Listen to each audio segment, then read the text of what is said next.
बिस्मिल्लाहिर्रहमानिर्रहीम। अस्सलामु अलैकुम व रहमतुल्लाहि व बरकातहू। मेरी इज़्ज़तदार माँ और बहनों, मेरे गयूर नौजवान साथियों,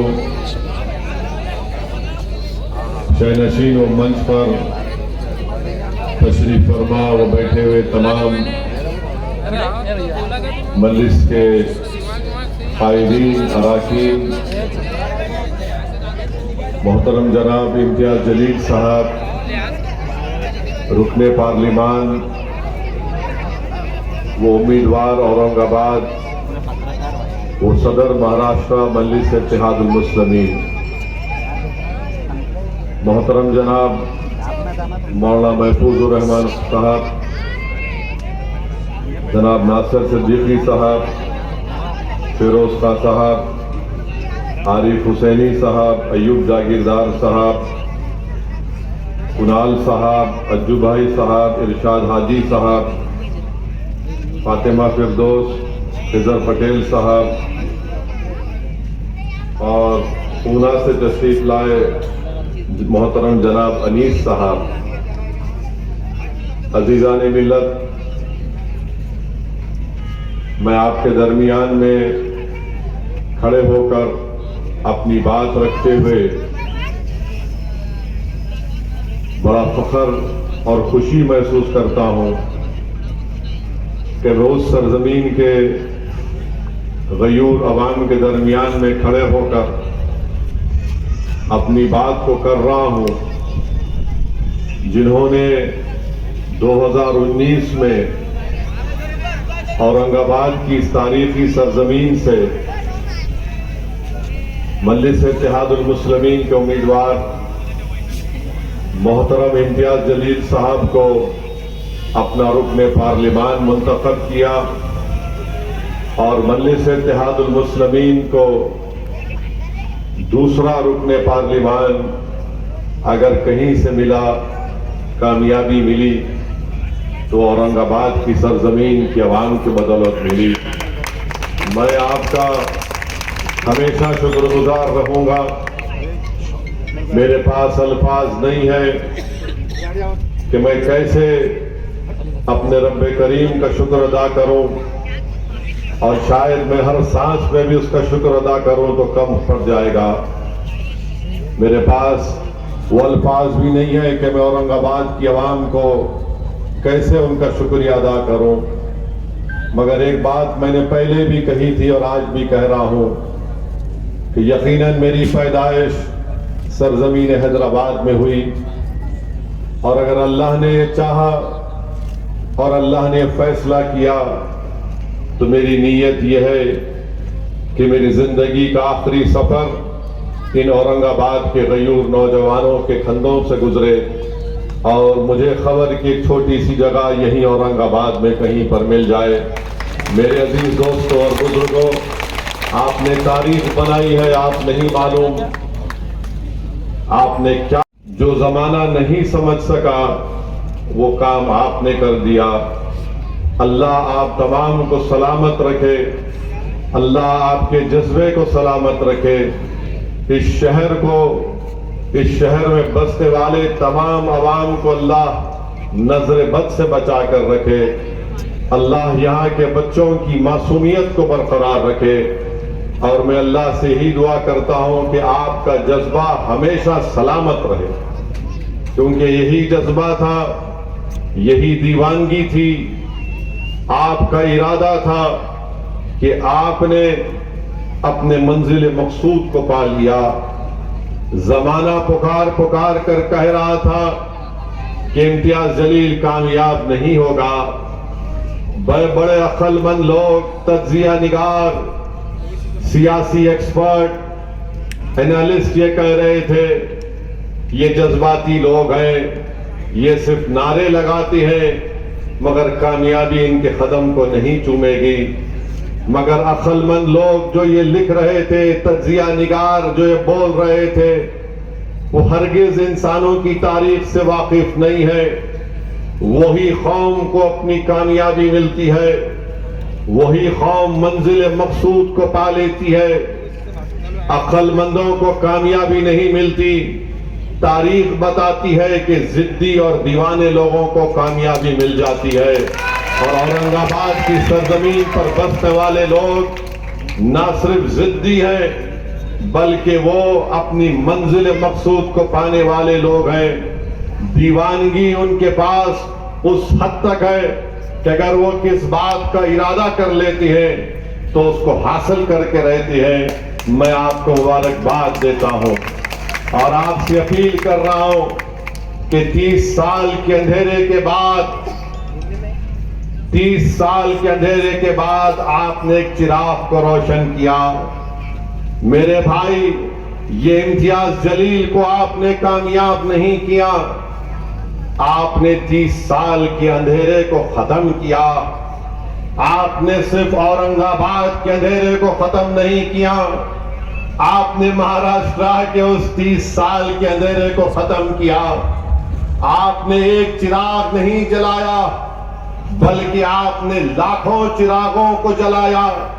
आपने लाखों जहनों को उम्मीद दे दी कि देखो, हम में जिद थी, हम में दीवानगी थी और हमने अपने इत्तेहाद की ताकत और कुव्वत के बलबूते पर ताकतवर तरीन लोगों से पंजा आजमाई की और अल्लाह ने हमारी दीवानगी को कबूल किया और आपने एक मशाले राह दिखाया उन लोगों को जो ये समझ रहे थे कि तादाद की बुनियाद पर सियासी कामयाबी मिलेगी, मगर आपने बता दिया कि तादाद जात पर कामिल यकीन की जरूरत है और आपने रब्बे करीम की जात पर कामिल यकीन करके तादाद को नहीं देखा और आपने अपने जज्बे के तहत काम किया, इत्तेहाद को मजबूत किया और आपने ना सिर्फ यहां से अपने आप को कामयाब किया, बल्कि इम्तियाज जलील की कामयाबी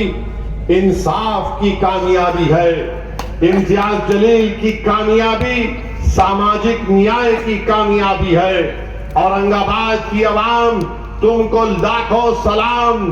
तुमने इम्तियाज को कामयाब तो किया, मगर तुमने जालिमों को बताया कि मजलूम भी कामयाब हो सकता है और तुमने मजलूमों को कामयाब किया।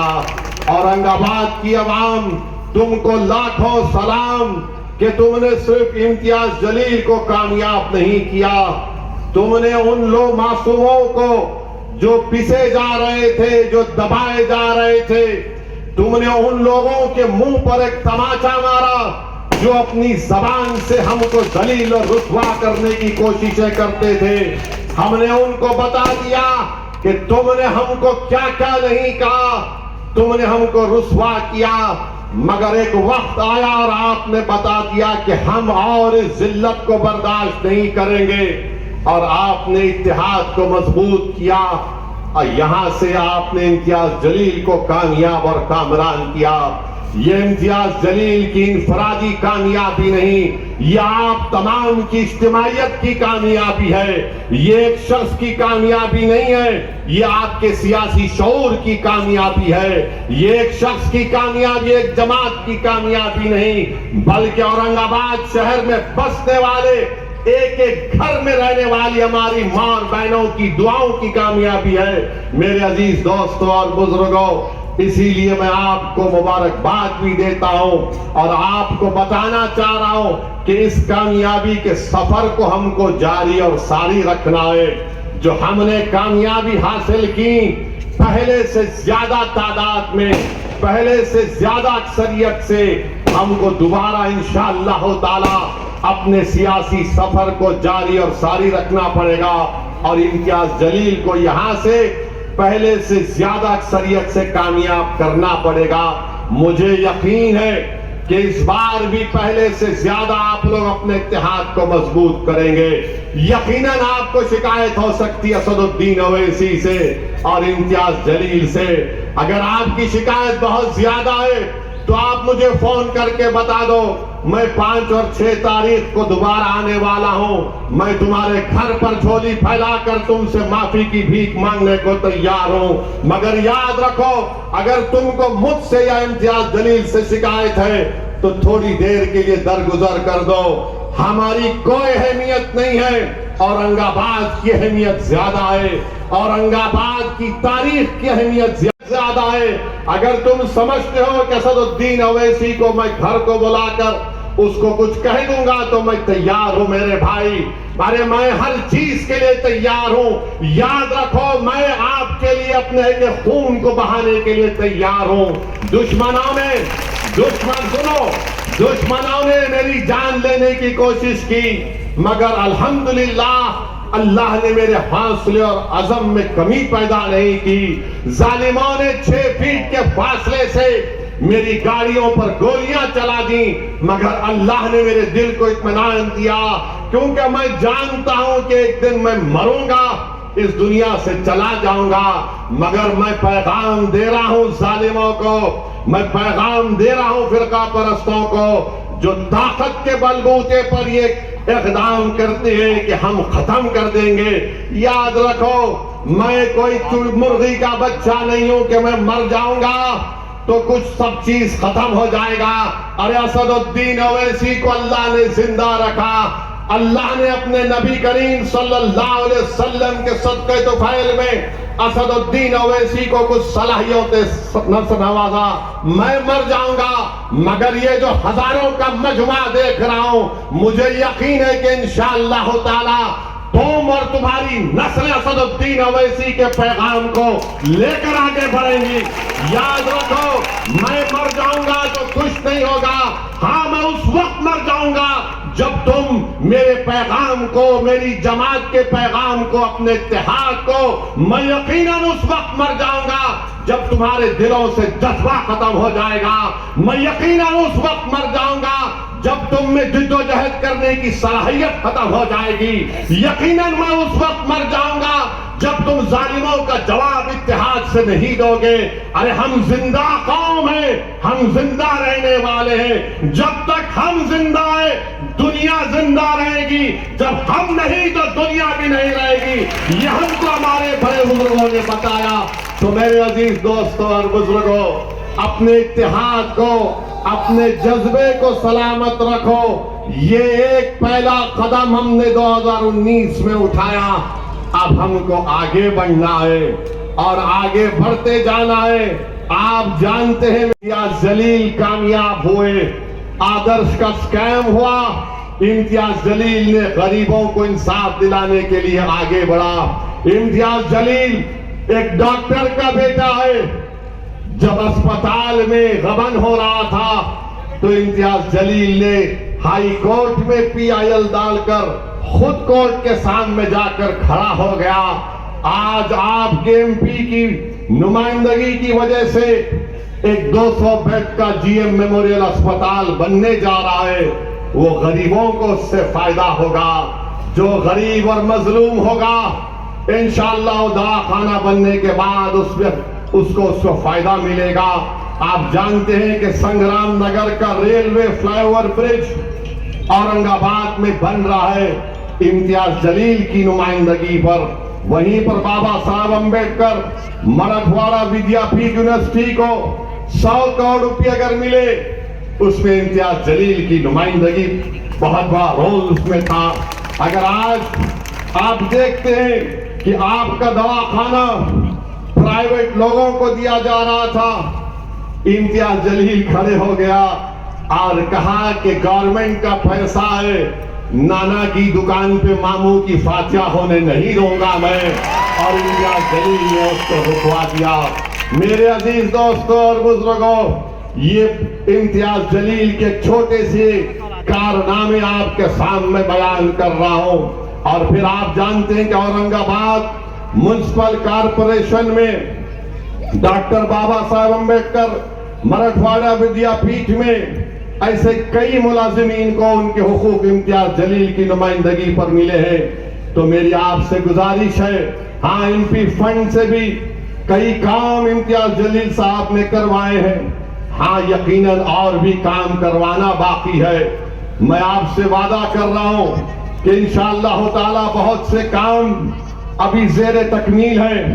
मजलिस इत्तेहादुल मुस्लिमीन उन तमाम कामों को पूरा करवाएगी। मगर आपको यह भी बताना मैं जरूरी समझता हूं कि 20 साल से एक शख्स को औरंगाबाद की आवाम ने कामयाब किया। 20 साल क्या किया उन्होंने? कुछ किया उन्होंने? गाली देते थे, गाली देता था नहीं देता था, तौहीन करता था नहीं करता था। 20 साल औरंगाबाद की आवाम ने उनको मौका दिया और क्या करते थे? 2018 मुझे अच्छी तरह याद है क्या हुआ था उस जमाने में। कौन कर रहा था वो गड़बड़? कौन दंगा फैलाने की कोशिश कर रहा था? 20 साल मौका मिला। अरे 20 साल में तो बच्चा जवान होकर शादी भी कर लेता, मगर ये 20 साल में औरंगाबाद को पीछे लेकर चले गए। सिर्फ नफरत नफरत नफरत की बातें की, दिलों को तोड़ने की बातें की, नफरत को फैलाने का काम किया और आज आकर कह रहे हैं मेरा आखिरी इलेक्शन है। अरे तेरा आखिरी इलेक्शन 2019 था, तेरा दी एंड हो चुका है। अब तेरा कोई इलेक्शन नहीं होने वाला इंशाअल्लाह ताला। अब आप जवाब दीजिए 2019 में उसका आखिरी इलेक्शन हुआ नहीं हुआ?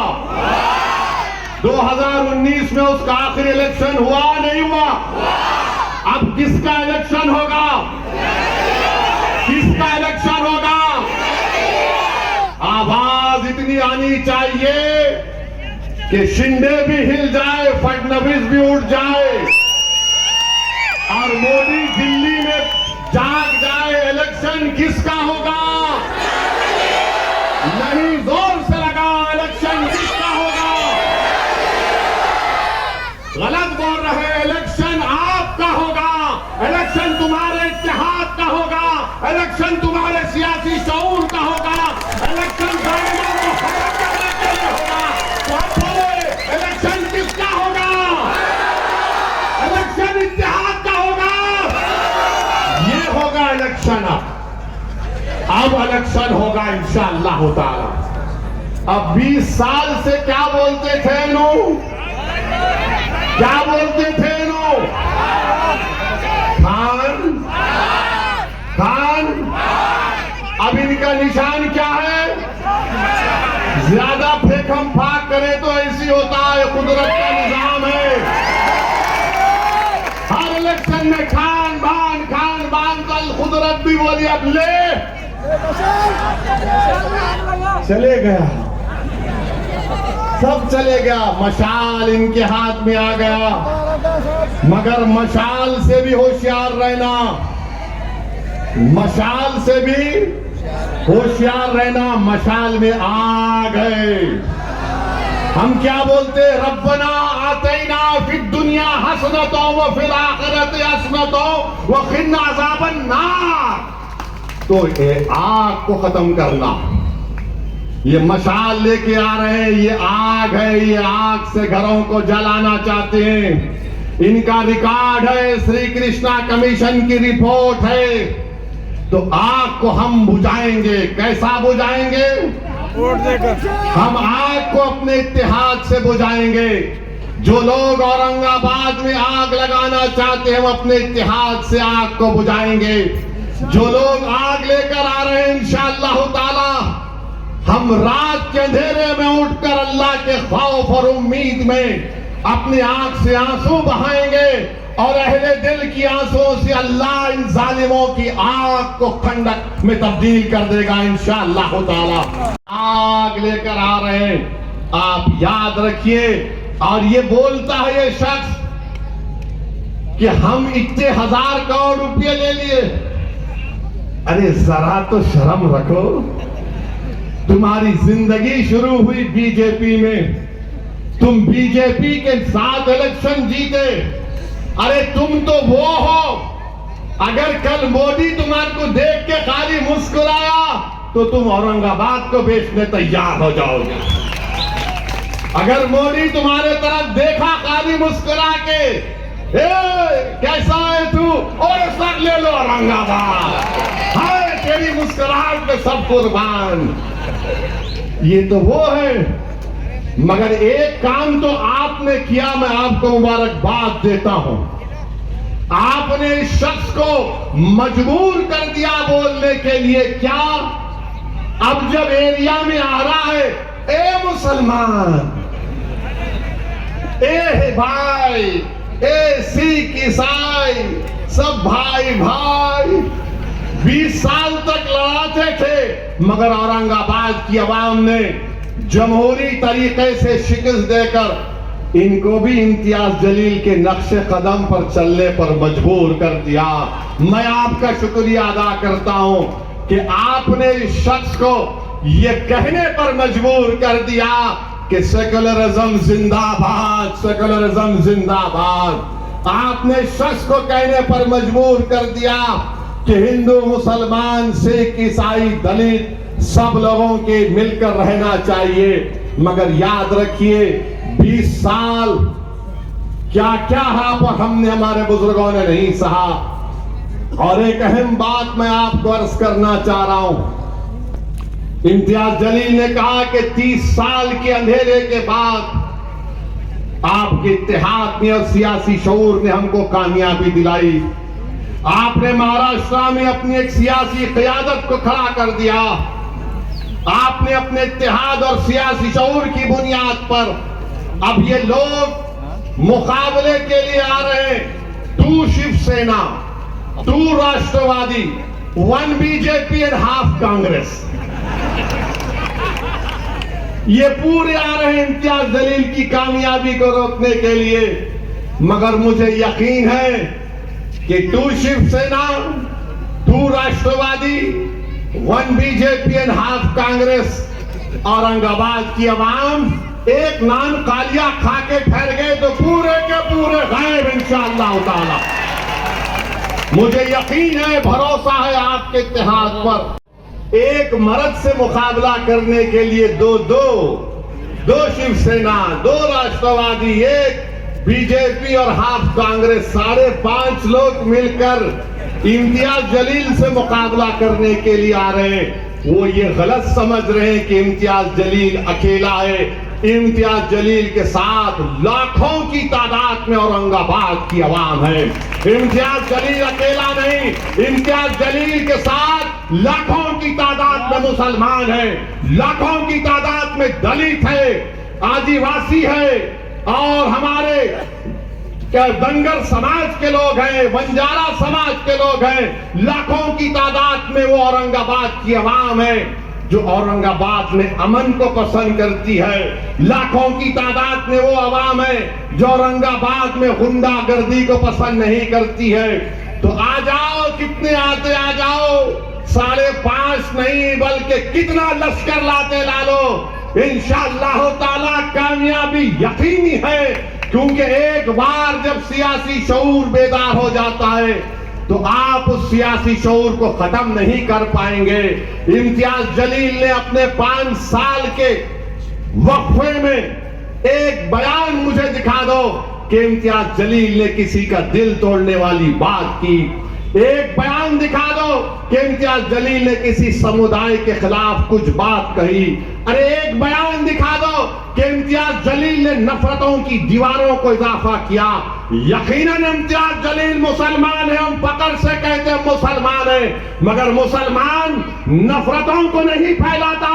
मुसलमान और रहमर राहिमीन का बंदा है। हम मोहब्बत को आम करने वाले हैं, रहम करने वाले हैं। आप बताइए, ये क्या क्या नहीं बोलते हैं, क्या क्या नहीं बोलते हैं। अखबार में लिखते, अपने शिवसेना के अखबार में लिखा कि असदुद्दीन और इम्तियाज जलील के वोट डालने के हक को छीन लिया जाए। बाप की जागीर है, वोट का इख्तियार छीन लेंगे। मगर जहन मालूम, ये जो 20 साल से नाकारा एमपी था, जिसका आखिरी इलेक्शन हो चुका है, जिसका दी एंड हो चुका है, उसकी पार्टी ने CAA का कानून आया तो मोदी का साथ दिया नहीं दिया? दिया नहीं दिया? ट्रिपल तलाक का कानून बनते वक्त साथ दिए नहीं दिए मोदी का? यूएपीए का कानून जब बन रहा था तो साथ दिए नहीं दिए? बताओ। अब कैसा अरे प्यारे, CAA का कानून बन गया, और अगर कोई औरंगाबाद के म्युनिसिपल कॉर्पोरेशन में कहेगा कि नासिर सिद्दीकी के नाम के आगे मुझे ऑब्जेक्शन है, तो नासिर सिद्दीकी को अपनी शहरियत सिटीजनशिप साबित करना पड़ेगा। और नासिर सिद्दीकी से कहा जाएगा, नासिर सिद्दीकी तुम अपने दादा का बर्थ सर्टिफिकेट लेकर आओ। CAA NPR NRC के साथ मिलकर देखना चाहिए। ये एक साजिश रची जा रही है भारत में गरीबों को, दलितों को, आदिवासियों को, अल्पसंख्यक समाज मुसलमानों को स्टेटलेस बनाने के लिए। आज ये लाख कह रहे पार्लियामेंट में, अमित शाह से मैं पूछा था, बताओ तुम NPR NRC करोगे नहीं करोगे? तो अमित शाह ने कहा कि ओवैसी जी निश्चिंत रहिए, NPR NRC होगा। बताइए, CAA का कानून ये लोग लागू करेंगे। और कौन था पार्लियामेंट में? लोग बोलते 540 की पार्लियामेंट है, ये क्या कर लेंगे? दो दीवाने 540 पर भारी पड़ गए थे। जब कानून बिल लाया गया तो मैं और इम्तियाज जलील ने खड़े होकर मोदी के 300 एमपीज के सामने, उस वक्त शिवसेना के 2 टुकड़े नहीं हुए थे, इनके 18-19 जितने थे, उन सबके सामने खड़े होकर हमने कहा ये काला कानून, हम उसको फाड़ते हैं, ले फाड़, तेरा फाड़ दे, ले बिल। और हमारे उस फाड़ने के बाद अल्हम्दुलिल्लाह पूरे मुल्क में एहतजाज की शक्ल अख्तियार कर गया। मेरे भाई, ट्रिपल तलाक का कानून यही मोदी के साथ शिवसेना ने तायीद की। के पास बता ट्रिपल तलाक पर तेरा क्या ओपिनियन है? तो बोलेगा अरे छोड़ ना, अभी तो छोड़। तो आप उसको बोलिए तूने ट्रिपल तलाक में सपोर्ट किया, अब मोदी को भी तलाक, तेरे को भी तलाक, अब सबको तलाक। अब आएंगे यूएपीए का कानून, भीमा कोरेगांव के दलित लोग जेलों में सड़ रहे हैं, एक पादरी मर गया उसमें। क्या उद्धव ठाकरे ने तायीद नहीं की यूएपीए कानून की? बताओ किस पर इस्तेमाल हो रहा है? दलितों पर, आदिवासियों पर, दानिश्वरों पर और अल्पसंख्यक समाज के मुसलमानों पर इस्तेमाल हो रहा है। किसने मुखालिफत की कानून की? मजलिस ने, मैं और इम्तियाज जलील ने उसके खिलाफ वोट दिया, मगर अब सेकुलर हो गए।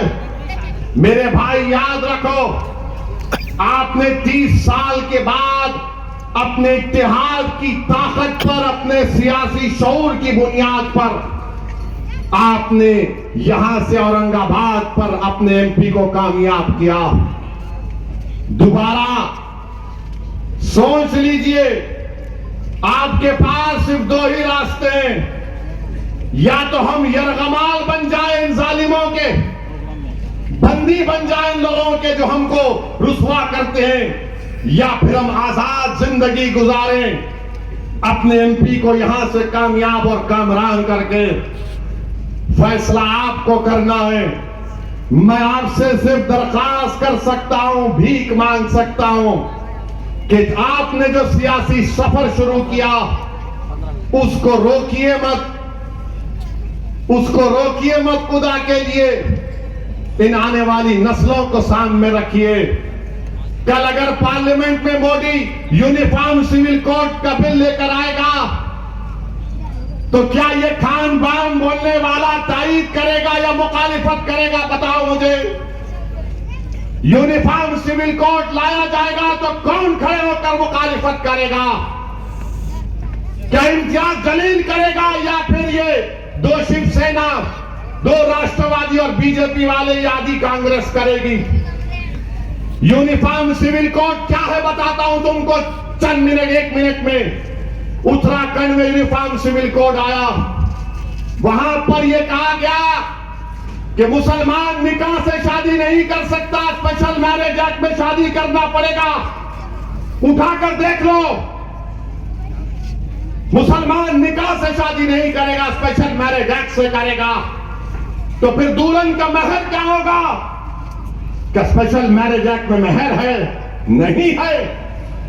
ये यूनिफॉर्म सिविल कोड का बिल बीजेपी कह रही हम लेकर आएंगे। पूछो इन लोगों से क्या है तुम्हारी राय। मैं तुमको पूछ रहा हूं, बीजेपी अलग कह रही है यूनिफॉर्म सिविल कोड लेकर आएंगे। यूनिफॉर्म सिविल कोड उत्तराखंड में देख लो आप। ये 4 शादियों का मसला नहीं है, शादी का मसला है। भारत का आईन मुझे इस बात की इजाजत देता है बहैसियत एक मुसलमान, फ्रीडम ऑफ रिलीजन है मेरे पास। मैं अपने दीन पर चलूं, कैसे चलूं वो मुझे और मेरे उलमा तय करेंगे। मेरे अजीज दोस्तों और बुजुर्गों, CAA को सामने रखो, यूनिफॉर्म सिविल कोड को सामने रखो। अब तो हर चीज से नफरत है। पूछो इन लोगों से हिजाब के बारे में तुम्हारी क्या राय है, तो बोलेंगे नहीं नहीं, हिजाब से जरा मुस्लिम खवातीन को क्या बोलना। अरे नोबेल प्राइज मिला यमन की एक औरत को, हिजाब पहनने वाली थी। हिजाब पहनकर मेरे डॉक्टर गफ्फार कादरी की बेटी मेडिसिन कर रही है। हिजाब हमारी खवातीन की तरक्की की राह में हायल नहीं होता। हिजाब सर पर पहना जाता है, दिमाग को कवर नहीं किया जाता। ये तुम्हारा है, फितूर है, ये तुम्हारी नफरत है। मगर मेरे अजीज दोस्तों और बुजुर्गों, आपने देखा मुख्तार अंसारी को जहर दे दिया गया। ये गए लोग जाकर मिले मुख्तार अंसारी के अफराद खानदान से, स्लो पॉइजन दे दिया गया। मुख्तार अंसारी शहीद हो गए। मैं बताना चाह रहा हूं आपको, इस हमारे वतन अजीज की सियासत की तल हकीकत यह है कि जब कभी भी हम अपने नुमाइंदों को कामयाब करने की बात करते हैं, या तो हमको स्लो पॉइजन देकर जिस्मानी तौर पर मार दिया जाता, या स्लो पॉइजन देकर हमारी क़यादतों को खत्म कर दिया जाता। अब आपको फैसला करना है, आप स्लो पॉइजन पिएंगे या जिंदा रहने की आपको हम कोशिश करना पड़ेगा। हथकड़ियों में एक शख्स को गोली मार दी गई, साबिक़ा एमपी है, कोर्ट ने सजा दी, किसने आवाज उठाई? कोई नहीं, सन्नाटा है, डरते हैं, कोई नहीं बोलने वाला है। और कौन बोलते हैं? यही 2 दीवाने बोलते हैं। और ये 2 दीवाने सिर्फ अल्पसंख्यक समाज मुसलमान के लिए नहीं, सबके लिए बोलते हैं। मेरे अजीज दोस्तों और बुजुर्गों, जान तो एक दिन जानी है, मगर किसी एक शायर ने क्या खूब कहा था कि हम ना बाज आएंगे मोहब्बत से, जान जाएगी और क्या होगा। अरे कम से कम जब चले जाएंगे तुम्हारे कंधों पर इसी औरंगाबाद की किसी जमीन में, तो कोई ये तो नहीं कहेगा कि असदुद्दीन ओवैसी बुज़दिल था। कोई ये तो नहीं कहेगा कि असदुद्दीन ओवैसी हमारे लिए लड़ने और मरने वाला नहीं था। कोई ये तो नहीं कहेगा कि असदुद्दीन ओवैसी ने हमारे जज्बात का सौदा किया। बल्कि मुझे यकीन है कि आप में जो दिलदार होंगे, अहले दिल होंगे, बोलेंगे कि हाँ, मर्द का बच्चा था, डरता नहीं था किसी माइका जाल से। मेरे अजीज दोस्तों और बुजुर्गों, अभी इम्तियाज जलील साहब ने कहा, वो महाराष्ट्र के सदर हैं, सकते थे। मैं उनका शुक्रिया अदा करता हूं। उन्होंने कहा कि जनाब प्रकाश अंबेडकर साहब की हम ताईद अकोला में करें, यकीनन करेंगे इंशाअल्लाह ताला प्रकाश अंबेडकर साहब की ताईद अकोला में। क्यों नहीं करेंगे? हमारा अलायंस उनसे साफ नहीं है, मगर हम वो सोच रखते हैं कि दलितों की भी सियासी लीडरशिप बने। और अगर प्रकाश अंबेडकर साहब के अकोला से कामयाबी होती है, तो यकीनन इसमें पूरे दलित समाज का, वंचित समाज का फायदा होगा। मैं यहां से ठहर कर हमारे अकोला के मजलिस के जिम्मेदारों से ये गुजारिश करता हूं कि आप प्रकाश अंबेडकर साहब के हक में अपने वोट का इस्तेमाल करिए और औरंगाबाद में आप इम्तियाज जलील के हक में अपने वोट का इस्तेमाल करिए। और मेरे अजीज दोस्तों और बुजुर्गों, पूना के बारे में इम्तियाज साहब ने कहा यकीनन लड़ेंगे। अनीस साहब लड़ना चाह रहे हैं, बराबर आगे बढ़ेंगे। और बल्कि मैं तो यहां पर खड़े होकर आपको कह रहा हूं, आपको पैगाम दे रहा हूं। एक दुबला पतला शख्स अपने समाज की इंसाफ के लिए मोदी की नींद को हराम करके रख दिया, अमित शाह के पेट में दर्द पैदा कर दिया, देवेंद्र फडणवीस को पेट में दर्द हो गया, शिंदे परेशान, उद्धव ठाकरे को समझ में नहीं आ रहा। ये जरंगे पाटिल ने जो जादू किया है अपनी कम्युनिटी के लिए, मैं सलाम करता हूं उस शख्स को। मेरे भाई, यही दीवानगी काम में आती है, अक्लमंदी काम में नहीं आती। मैं तो उम्मीद कर रहा था कि जरंगे पाटिल साहब एक सियासी पार्टी बनाएंगे, और जब तक सियासी पार्टी नहीं बनाएंगे इंसाफ नहीं होगा। याद रखो, इलेक्शन लड़ो, वोट हासिल करो, लीडरशिप बनाओ, तब इनको मालूम होगा कि क्या होता है गरीबों से नाइंसाफी करने का। यही चीज मजलिस बरसों से करती आ रही है। और मेरे अजीज दोस्तों और बुजुर्गों, जरा मित्रों के बारे में भी बोल दूं। हमारे दोस्त बोलेंगे हम भी बैटिंग करके चले गए। नहीं, 6 तारीख को आम खास में भी आ रहा हूं, आएंगे ना आप? आएंगे ना? You will come? Very good, बराबर आएंगे इंशाअल्लाह ताला। और अल्लाह जब तक मुझे जिंदा रखेगा मैं आऊंगा और आपको तंग करते रहूंगा इंशाअल्लाह ताला। बल्कि मैं हमारे मुखालिफिन से भी अपील कर रहा हूं, खुदा के लिए गलती मत करो मेरे दोस्त, मेरे भाई, गलती मत करो। तुम नहीं जानते इस औरंगाबाद की आवाम के जज्बात को, कि कितनी मेहनतों से जोड़ जोड़ के उन्होंने इस इत्तेहाद के इस घर को पैदा किया। अगर तुम खड़े हो जाओगे, तुम अगर दुश्मनों के हाथों में खिलौना बन जाओगे, नुकसान किसका होगा मेरे भाई? नुकसान इस आने वाली नस्लों का होगा, फायदा जालिमों का होगा। रुक जाओ, रुक जाओ, तारीख तुमको याद रखेगी। वरना मौरिख जब तारीख लिखेगा औरंगाबाद की 2024 की, तो कहेगा कि नुकसान पहुंचाने वाले हमारे ही सफों से आए थे। करबला के मैदान में इमाम हुसैन और आले रसूल को शहीद करने वाले कौन? मुसलमान। टीपू सुल्तान से गद्दारी करने वाले कौन? मुसलमान।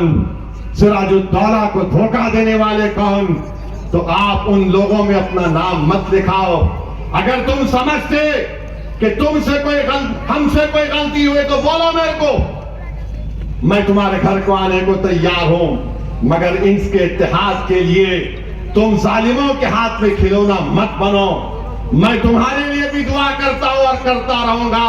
मगर याद रखो, 30 साल की जिद्दोजहद के बाद आपने एक चिराग को रोशन किया है। ये एक शख्स की कामयाबी नहीं है। अरे इम्तियाज और हम एक दिन मर जाएंगे मेरे भाई, इस जमीन की ग़िज़ा हम बन जाएंगे, मगर आपका इत्तेहाद तो सुबह क़यामत तक कायम रहना चाहिए। और अब आखिरी में देश के वजीर आजम, उनका बेरोजगारी की बात निकली। नौजवान बेरोजगार है भारत में, तड़प रहा है, तो उनके एक एमपी आजमगढ़ के बोल दिए। पूछा गया बेरोजगारी के लिए क्या किया, तो बोले क्या करेंगे मोदी जी, क्या करेंगे मोदी जी। जर्नलिस्ट बोला है क्या बोल रहे हैं, तो वो जान दो, वो तो सबको मालूम। अब वो नहीं बोल सकता, उन्हें बोले तो दिखता है नान फलिया असर कर रहा है। मालूम मेरे शायद इसलिए, खैर कभी है, जा रहे यहां से। अब उनसे पूछा गया तो उन्होंने बोले देखो मोदी जी ने कोशिश कर ली और बड़ा काम किया योगी जी ने कि क्या किया, वो बच्चे नहीं पैदा किए। अब आप बताइए, हम उनके फैसले का एहतराम करते भाई, उनका इख्तियार है, राइट टू प्राइवेसी है, मगर जो बच्चे पैदा करे उन्होंने क्या करना? उन्होंने बोल रहे नहीं तुम बच्चे नहीं पैदा करना था। अच्छा फिर अगर मेरे दिल में दिमाग में सवाल पैदा हो, मैं वहां रहता तो उससे पूछता हेलो सर आप कैसा पैदा हुए? How did you come into this world? कैसे आए तुम? ऐसा है आम फाड़ या तो आसमान से द्वार कुछ छोड़ दिया? क्या है ये? मोदी जी बोलते ना खाऊंगा ना खाने दूंगा, बोलते ना। इलेक्ट्रल बॉन्ड में 8,000 करोड़ रुपए मिले मोदी जी को। 8,000 करोड़ माने मोटे मोटे सेठा इनको पैसे दिए, इन्हों बिक गए। राष्ट्रवादी को पैसे मिले, शिवसेना को मिले, इसको कान बान को मिले। एक बीफ कंपनी अलाना, उन्होंने 10 करोड़ रुपए मोदी जी को दिए, 1.5 करोड़ कान बान को दिए। और दुकान किसकी बंद हो रही? कुरैशी की और कथिक भाइयों की। मोदी जी क्या खा रहे आप नहीं मालूम। 8,000 करोड़ रुपए मिले तो रोड के कॉन्ट्रैक्ट, स्लम डेवलपमेंट के कॉन्ट्रैक्ट, क्या क्या उनको मिल जाते हैं। और मोदी जी बोलते ना खाएंगे ना खाने देंगे। अरे 8,000 करोड़ खा लिए। अच्छा बी टीम हमको बोलते मोदी जी जो बिकने तैयार है खरीदार उनको खरीद लिया, जो नहीं बिका उसका नाम इम्तियाज जलील है, जो नहीं झुका उसका नाम इम्तियाज जलील है। तो मेरी आप तमाम से गुजारिश है, 13 तारीख को क्या होगा औरंगाबाद के आसमानों में?